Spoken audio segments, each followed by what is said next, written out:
Hey guys, thanks for tuning in to another quick video on ForgottenWeapons.com. I'm Ian McCollum, and you know what would have made Saving Private Ryan even cooler?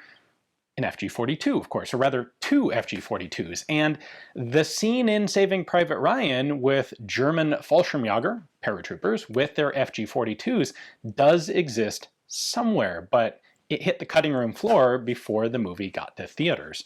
How do I know that that exists? Well, I know the guys who actually rented the two FG-42 rifles to the movie production, and these were actual original real FG-42s that were apparently filmed for a scene in the movie. Now, in the novelization that came out alongside the movie, there are FG-42s that are present in the radar station scene, the one where in the movie there's an MG-42 nest, and as several of you cogently pointed out in my video on the sniper rifle in Saving Private Ryan, it's a little odd that they don't have the sniper just take out that machine gun position from a little ways away instead of charging it with grenades. But originally that section of the novelization had FG-42s.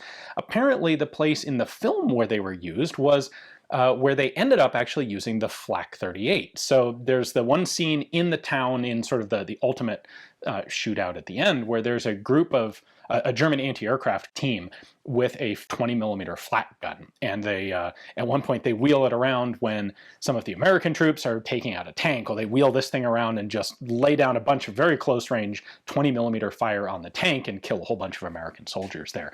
Apparently that's the scene where they did actually film an alternate using FG-42s and then decided not to put it in the movie, and I don't know why.